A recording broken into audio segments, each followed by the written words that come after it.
धाकड़ खबर, बेखौफसुमा बेबाक अंदाज। धाकड़ खबर के न्यूज रूम से मैं आपके साथ हूं अकरम रईस खान। मध्य प्रदेश की राजधानी है भोपाल। यहां के हमीदिया अस्पताल में आग लग जाने से 4 बच्चों की ऑफिशियल तौर पर मौत हो चुकी है। अनऑफिशियल तौर पे बात करें तो 8 से ज्यादा बच्चों की मौत हुई है और इस पूरे मामले को लेकर देश भर में हंगामा मचा हुआ है। यह अलग बात है कि भोंपू मीडिया और उसके दलाल चाटुकार दंगाई पत्रकारों को बच्चे मर जाएं, महिलाएं मर जाएं, कोई पैदल चलते मर जाए, भुखमरी से मर जाए, किसान आत्महत्या कर ले, कोई फर्क पड़ता नहीं है क्योंकि वो सिर्फ अपनी धंधेबाजी में लगा हुआ है। सोचेगा कभी 30 रुपए में एक अखबार छपता है, 5 रुपए में बेचकर वो कैसे करोड़पति हो जा रहे हैं और आप मेहनत मजदूरी करने के बाद भी गरीब ही बनते जा रहे हैं। छोड़िए इस कहानी को, कुल मिला के बात यह है कि जो भोपाल के हमीदिया अस्पताल में आगजनी हुई है, बच्चों की मौत हुई है, उसको लेकर जो है बहुत सारे सवाल खड़े हो रहे हैं। लेकिन मैं 2 चेहरों को लेकर बात करना चाहता हूं। दोनों चेहरे भारतीय जनता पार्टी से जुड़े हुए हैं। 2 महिला नेत्रियां हैं भारतीय जनता पार्टी की। एक नाम उमा भारती, वो भी भगवाधारी हैं। दूसरा नाम प्रज्ञा सिंह ठाकुर,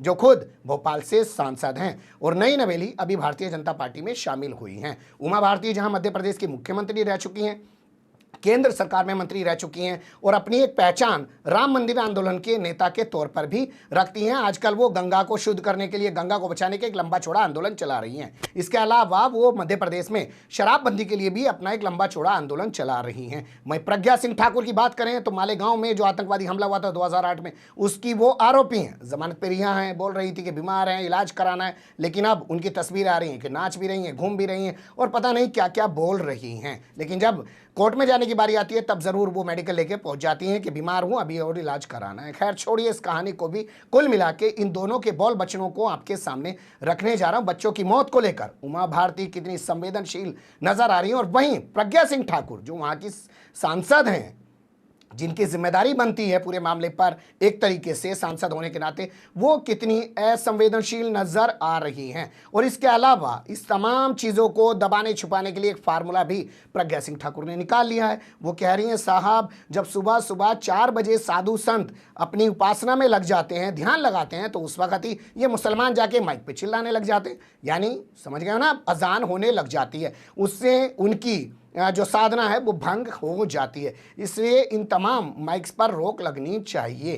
कैसे कैसे चीज़ें आ रही हैं सामने, चलते हैं खबर के पहले हिस्से की तरफ। सबसे पहले बात कर लेते हैं उमा भारती को लेके। तो उमा भारती ने एक के बाद एक असल में कई ट्वीट किए हैं और उन ट्वीट्स में उन्होंने सीधे तौर पर कहा है कि कठोरतम कार्रवाई करके राजधर्म निभाएं शिवराज सिंह चौहान। यानी कि शिवराज सिंह चौहान को वो एक मंझे हुए नेता के तौर पर पाठ पढ़ाना चाहती हैं राजधर्म का। वो कह रही हैं कि जो बच्चों की मौत हुई है, इस मामले को लापरवाही में नहीं लेने की ज़रूरत है। बहुत सारे सवाल वो उठा रही हैं कि क्या इस वार्ड का कभी ऑडिट नहीं हुआ है, इसके लिए कितना बजट मंजूर किया जाता था, कौन सुपरविजन यानी कि मॉनिटरिंग करता था, किन लोगों की तमाम जिम्मेदारी थी, और आखिर ये हादसा हुआ तो इसके लिए कौन जिम्मेदार हैं। हम जो बच्चे मर गए हैं उनके परिवार के लोगों का दुख तो कम नहीं कर सकते, लेकिन हम सख्त कार्रवाई करके सीधे तौर पर राजधर्म निभा सकते हैं। यानी कि वो शिवराज सिंह चौहान को राजधर्म का पाठ पढ़ा रही हैं। ठीक उसी तरीके से 2002 आपको याद होगा ना, जब गुजरात में दंगे हुए थे, उस वक्त मुख्यमंत्री हुआ करते थे नरेंद्र मोदी गुजरात के। तो अटल बिहारी वाजपेयी ने उन्होंने कहा था कि राजधर्म निभाना चाहिए, साथ नहीं दिया था। यह अलग बात है कि लाल कृष्ण आडवाणी ने नरेंद्र मोदी का साथ दिया था और आज नरेंद्र मोदी ने उन्हीं को साइड कर दिया है। हालांकि परसों लाल कृष्ण आडवाणी का जन्मदिन था, 94 साल के हो चुके हैं। उनके घर नरेंद्र मोदी उनको शुभकामनाएं देने पहुंचे, लेकिन एक थैंक यू के अलावा कुछ और बोलना जो है मुनासिब नहीं समझा लाल कृष्ण आडवाणी ने। क्यों बोल के कहें कि आप बहुत अच्छे हैं, बहुत फलाने हैं, बस थैंक यू लिया और इसके बाद उनको टाटा बाय बाय कर दिया। ठीक उसी तरीके से उमा भारती जो है शिवराज सिंह चौहान को जो राजधर्म का पाठ पढ़ा रही हैं और सीधे कह रही हैं कि इसमें कठोरतम कार्रवाई की जानी चाहिए जो लोग अपराधी हैं। लेकिन जो यहाँ की सांसद है वो क्या कर रही हैं, उनको भी देख लेते हैं। यहाँ की सांसद प्रज्ञा सिंह ठाकुर हैं, जो खुद को साध्वी कहती हैं। इनके नामों में साध्वी जोड़कर पढ़ना मुझे लगता है पत्रकारिता के उसूलों का, सिद्धांतों का भी एक तरीके से हनन हम लोग करते हैं। ये लोग, क्या ऐसे लोग साधु और साध्वी होंगे? खैर जाने दीजिए, इस पर कभी और बात करेंगे। कुल मिला के ये हैं कि जिस तरीके से उमा भारती इस मामले में खुल के बोल रही हैं और इस मामले पर सवाल उठा रही हैं, वहीं प्रज्ञा सिंह ठाकुर बता रही हैं कि क्या इश्यू होता है, कितने लोग वहाँ होते हैं, कैसे कैसे क्या हुआ होगा, कितने लोग अंदर थे, कितने लोग बाहर थे, अभी तक कोई जांच रिपोर्ट नहीं आई है, लेकिन प्रज्ञा सिंह ठाकुर सब जानती हैं। तो वो तो अंतर्यामी हैं, शायद उसी वजह से सब चीजें बता रही हैं, पर उनकी जुबानी सुन लीजिए। क्या होता है, जो मैं भी इस चीज को समझती हूँ और आप लोग भी जानते होंगे कि जब हम किसी ऐसे रूम में आईसीयू में जब जाते हैं तो उसमें हाई रिस्क तो ये होती है कि हर चीज मशीन जो है ना बिजली से कनेक्ट होती है, और बिजली से कनेक्ट होने के बाद कहीं थोड़ी चिंगारी निकलती है तो वो बड़ी दुर्घटना होती है। कई हॉस्पिटल्स में होती है, यहाँ भी हुई है, लेकिन फिर उसमें किस तरह से बचाया जाए ये हमारी प्राथमिकता होती है। और यहाँ का स्टाफ लगा, मैंने पूछा भी कितना स्टाफ था, तो पूरी जानकारी जो मुझे मिली है कि 10 स्टाफ था, 4 अंदर रहता है, 4 उसके बाहर रहता है, 10 स्टाफ था। बाकी का जैसे ही आवाज आई तो सभी स्टाफ वहाँ काफी इकट्ठा हो गया और बच्चों को निकालने में लग गया। नई बिल्डिंग के लिए आप बता रहे हैं कि बहुत जल्दी शिफ्टिंग हो जाएगी। नई बिल्डिंग में शिफ्ट होंगे, इनकी जैसा भी ये तैयार होती है तुरंत होंगे। उनका अपना एक प्रशासनिक जो भी है नोड्यूज वगैरह जो भी कुछ होता है तैयार हो जाए उसके बाद शिफ्ट करेंगे, वो करेंगे। लेकिन आज ये जो हादसा हुआ है इसकी जांच होनी ही चाहिए, और माननीय मुख्यमंत्री जी ने कहा है तो निश्चित रूप से जांच होगी, और कोई दोषी है तो निश्चित रूप से उसको दंड का भागी होता है।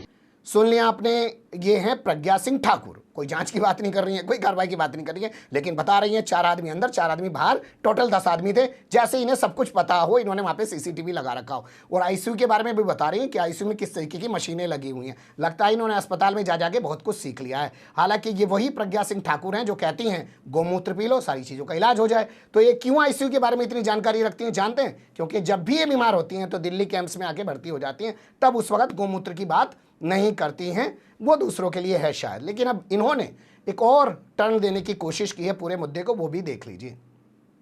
आपको याद होगा सोनू निगम के बोलने के बाद से ये विवाद लगातार पिछले कई सालों से चला आ रहा है कि सुबह सवेरे अजान होने लग जाती है, सिर में दर्द हो जाता है, परेशान रहते हैं। अभी हाल फिलहाल में इलाहाबाद यूनिवर्सिटी की जो वाइस चांसलर है संगीता श्रीवास्तव, उन्होंने भी कहा कि साहब मेरे बगल में मस्जिद है, उसके लाउड स्पीकर से अजान आती है, मैं सो नहीं पाती हूँ, दिन भर परेशान रहती हूँ, सर में दर्द रहता है। ठीक उसी तरीके से इन्होंने बोला है कि सुबह साधु संत जो होते हैं वो बैठ के अपनी उपासना पूजा करते हैं, साधना करते हैं, लेकिन मस्जिद से एक के बाद एक आवाज आनी शुरू हो जाती है। सुन लीजिए उनकी ज़बानी। रहे सदैव हमारी पूजा पाठ, हमारे देवों की आराधना, हमारे मंदिर निष्कंटक हो जाएं।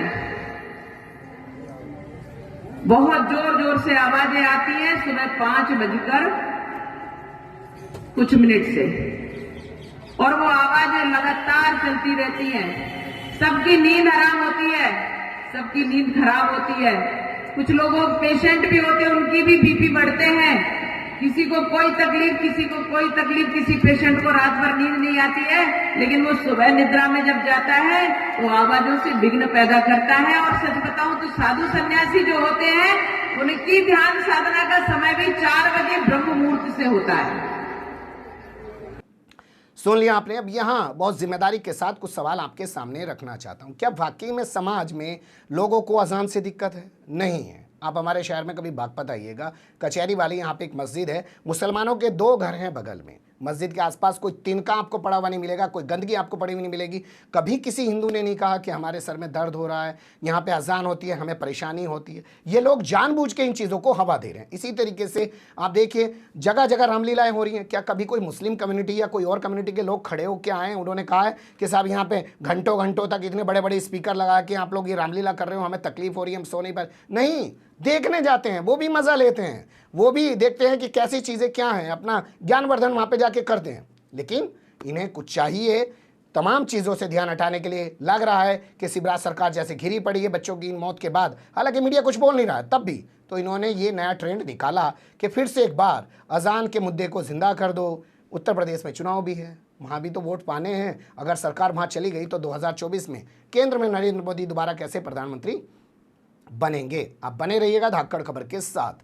फिलहाल कमेंट्स के रूप में आप लोग अपनी राय दे सकते हैं, खबर को लाइक कर सकते हैं, चैनल को सब्सक्राइब कर सकते हैं और ज़्यादा से ज़्यादा हमारी खबरों को शेयर कर सकते हैं।